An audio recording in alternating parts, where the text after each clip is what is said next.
Bago yan, papaalam ko muna sa inyo, ano nga ba itong putahin natin. So, explain natin kasi siya yung nagluto, guys. Hindi po ako yung nagluto. Ayan, guys. Okay, so meron tayo ngayon? Meron tayong tahong. Ayan. Tahong ni Carla. Tahong ni Sassy Rhaine.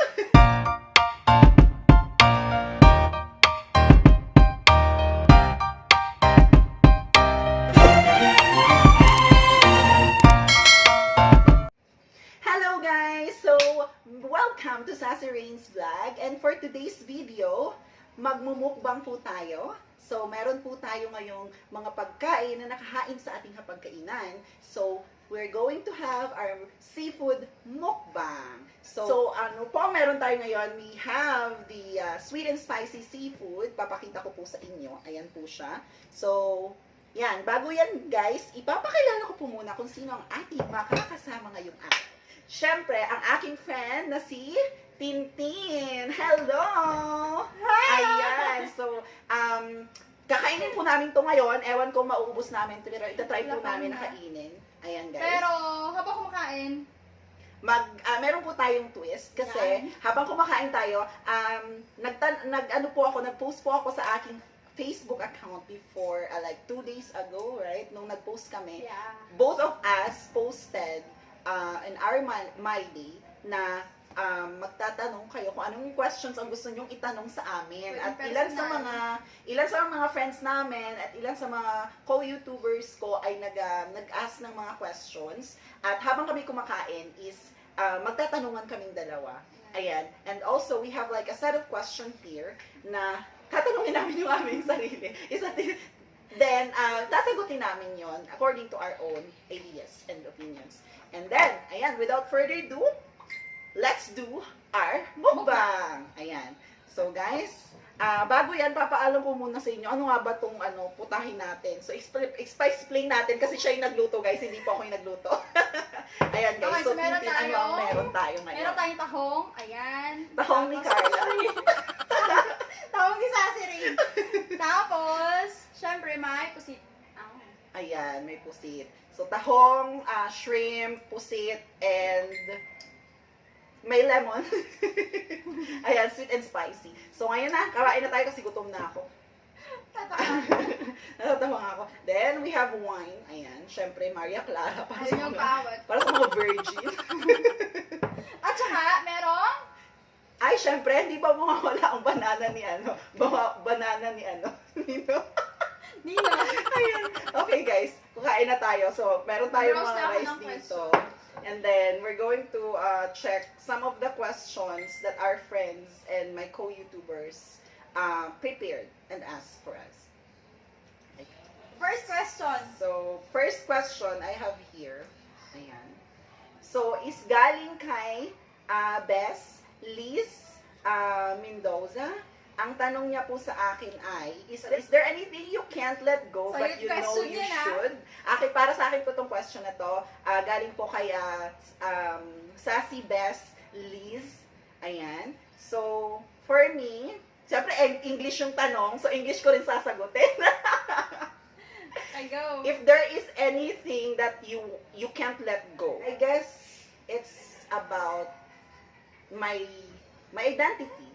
It's I'm a trans, and wherever I want to go, I always want to be myself, and alam ko sa sarili ko na I can't really let go yung identity ko, yung pagkababae ko, kasi I don't wanna, I just want to show who I am to the world. Wow! That's it! Diba? Just being yourself, you can make all the difference in the world. Wow. Ayan. So, you have your question. Ayan. Ako naman. So, shout out kay Liz. Okay, galing sa student to eh. Why don't we eat while we're doing the Sabi niyo, question? ni Suzanne Mapeg, grade 11, yung student. Okay. Ma'am, kung di ka teacher ngayon, ano ka? Guess mo ba, ma'am? Porn star. Ngayon, siguro tambay. Grabe naman yung tambay. Talaga ba? Seryoso? Oo, kasi... Or housewife? Maybe. Housewife agad. Diba? Diba? Hindi ko pa kasi alam kung ano gusto ko eh. Hanggang ngayon, di mo pala pipigure out. Hindi kasi nanay ko kasi nag-enroll sa akin as As an eduk. sa BSE. Ayun. Si Mudra nag-enroll niya. Kaya Pero naman pala. minahal ko na rin naman kasi nandito na ako. Alright. Ayan. Ang next question po natin ay nanggaling sa aking co-YouTuber na si Aling Maarte. Shout out po kay Aling Maarte, guys. Ayan. So, ang tanong niya po, is there any chance na mabubuhay sa pagkatao mo yung pagiging manly as how God created you? Yung instinct of being a man? Yes, I can't deny it na in fact, I was born as a man. No, pero to answer your question, Miss Aling Maarte,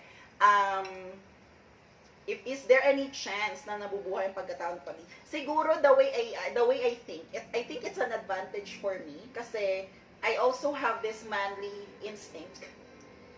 Ayun. Okay. Na the way I project, the way I handle situations, especially when I decide, making decisions. I still have that manly instinct, but it's not totally in man. Alright, thank you so much. Now, let's proceed for your next question. Yung ano na. Wala ka pa. Meron pa ako. Meron pa isang nagtanong sa akin. Ay, may isa pa. Nakalimutan ko na yun. Galing naman kay Sassy Rhaine. Shout out. Well, ang question niya ay, ano ang magiging advice mo sa mga katulad mong LDR? Diba? About love life. So, I think one of the best advice that I can give sa mga katulad ko na LDR is to trust your partner and always communicate. Kasi number one yung communication. Kasi kapag nawala yung communication, useless na po ang lahat. Kasi you're far apart and you need to communicate, if not every day, at least the next day updated kayo sa isa't isa. Every other and you're day, always yes, it could be next day or so. Hindi naman every day mag-uusap kasi nagkakasawaan, di ba? So yun yung advice ko. Pabusan kasi ng kwento. Trust and communication, number one yan. So yan, shout out sa iyo, Sassy Pia. Ayan, thank you so much sa mga nagtanong sa amin. So ngayon, let's proceed naman doon sa ating questionnaire. Ayan. So, shout out po kay Connie. Siya po yung may-ari nito. So, hiniram lang po namin. Ayan. So, habang tayo nagkakalkal dito, tayong kumain siya. Dito may lagay yan. Ayan. Ito, tanong ko sa'yo para sa'yo, Tin. Oh my God. What heroic deed would you most like to have done? There are options. A. Capture a criminal. B. Save a forest from denudation. C. Find a cure for deadly disease. Or D. You name it. Ano na lang, yung find a cure for deadly disease. Alright. Hirap-hirap kasi ngayon yung situation ngayon, yung pandemic. Oo. Lalo na yun ngayon. Ayan. So, Kailangan natin yan. Ayan. So, ikaw, pili ka na ng question para sa akin. Hipon. With some twist of fate, you have no choice but to be a professional sports player for the rest of your life. What sport would you choose to play? What sport I should choose to play? Yeah.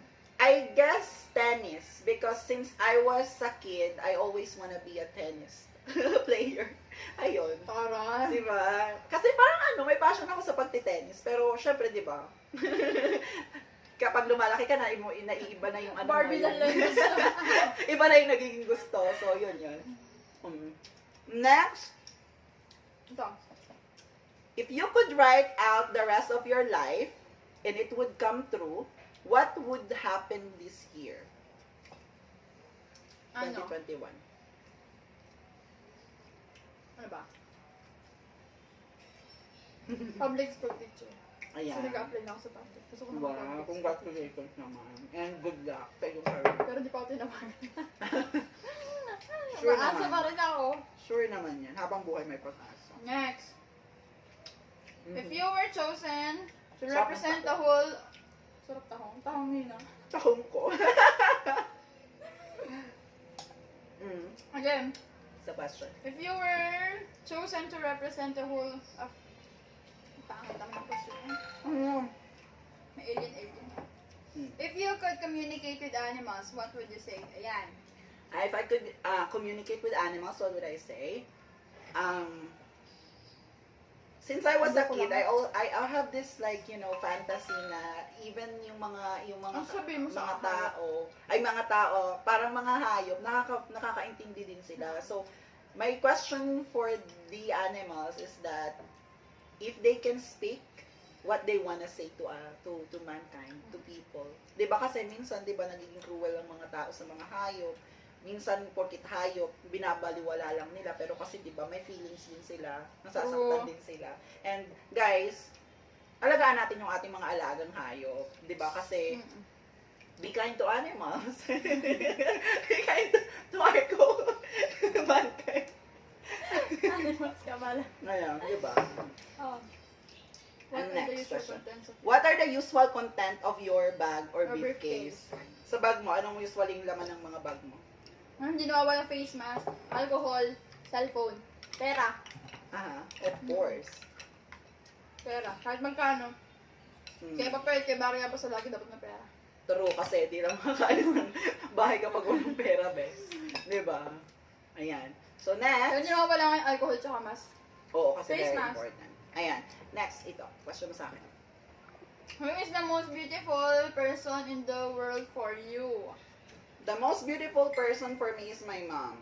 Wow. Of course, diba? Wow. Kasi, she raised me Raise me up. She raised me with good values Wow. that I have right now, because if not because of my mom, I don't know who I am today. Wow. So, thank you so much, Mom. Sa mama ko, shout out sa'yo. One day, you suddenly woke up and found that you were Hollywood celebrity. Hollywood celebrity. What is the first thing you will do? Maghanap ng red carpet, tapos maglakad to balik-balik. So, Parang ano mga na- Hollywood, FAMAS Award or Oscar Award. Ganyan. Next question for me. Relate your most nerve-wracking experience. Oh, my most nerve-wracking experience. My most nerve-wracking experience was when I actually first met my boyfriend. Yeah, because I want to share it to you guys a little, story first about meeting? it. Yes, the first ever meeting namin. The most nerve-wracking, so kita nyo na guys, ng kami, ng kaldero na. Yeah. The most nerve-wracking experience, yun nga, yung nag-meet kami ng boyfriend Ang ganda ko. pero ano eh. Kasi, Ikaw talalagay dito na. ganun. Hindi, Ulitin super mo, excited ulitin ako. mo. Yeah. So, the most nerve-wracking experience for me is yung nag-meet kami ng boyfriend ko first time. Oo, Ayan. first meeting Kasi, sa airport. sa airport, ayan, dala-dala ko si luggage. Parang ako nga yung parang ako yung papunta ng yung balsa. Ayun, so nag-meet kami ng boyfriend Bakit ang ko. dala? Kasi di ba mag-hotel kami together. Oy! Ayan. And then, I don't know what to expect kasi I never had this experience before of meeting someone. And then, when I meet him in person, then suddenly, What is the all first of the word? things had turned into happy moments. Ano ang sabi mo? What is the first word? Na sinabi mo? Sa kanya, oo. Hi, hello, how's your flight? Tanda ko pa yun. Yun yung una kong sinabi sa kanya. And then, ayun. So, and the rest is the history. Ayan. Huwag na next. yung kwento. Diba? Oo. Kanya na lang yun. And then, next question. If you were a poet, what would your poems be mostly about? My life. If you were invisible, what would you like to hear people say about you? Okay. So, if I were to be invisible, I want to know what other people think about me.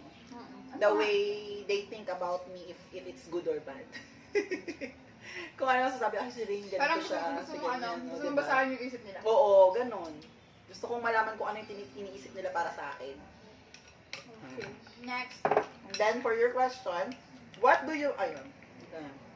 Ito maganda to. Yan. What do you offer dream about? Ayan, what do you most often dream about?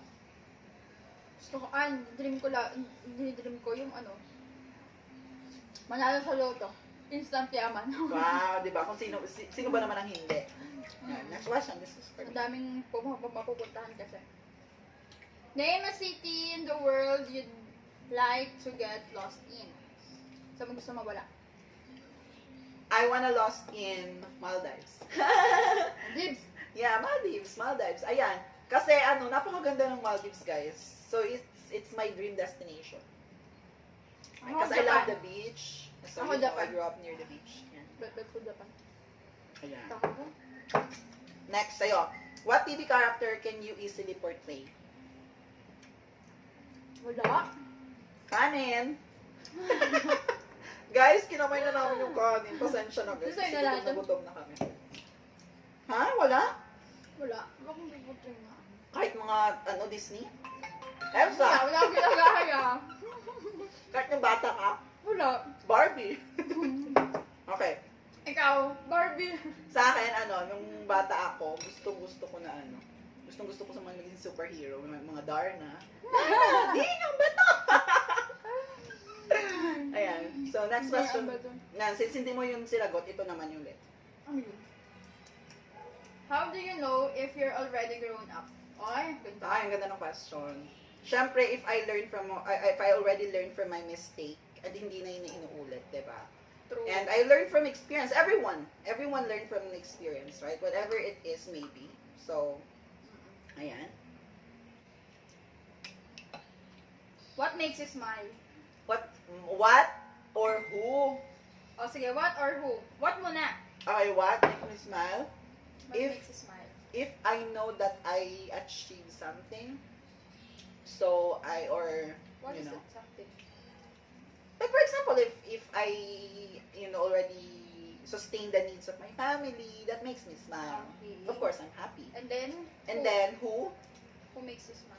My family, first of all, and then my Jowa. loved one. And then my pet. Hello, pet. Next. Best advice you ever got. If you cannot control things around you, just ignore. Talaga. Oo. Yung Mas mga really bagay na good. hindi mo kontrolado. Totoo Deadbahin mo naman. na lang. Totoo Tanggapin mo naman na lang pala. Tanggapin mo na lang. Hindi ko nakainin. Sabaw na ba? Soft drinks or wine? Soft drinks muna. Tayo mag-wine. Dati nakakatikim lang ang royal pag may lagnat eh. Tapos may Diba? Kapag may lagnat yung mga nanay natin, royal. Royal. Kaya parang dati, pag bata Hindi ka ka sakit-sakitan. parang gusto mo na laging may lagnat ka, diba? Para makatikim na royal. Anyway. Ayan guys, so, tikman naman natin yung mangga. Sabi natin, tikman mo. Ano ba tamang pagkain ng mangga? There's no proper way. As long as you're good. Kasi, at the end of the day, mas maganda pa rin. Nabusog ka ba? Yun yung tanong. At saka, masarapan Diba? ka ba? Nasarapan ka ba? Oo. Diba? Yun eh. Ayan. Sarap. And sarap.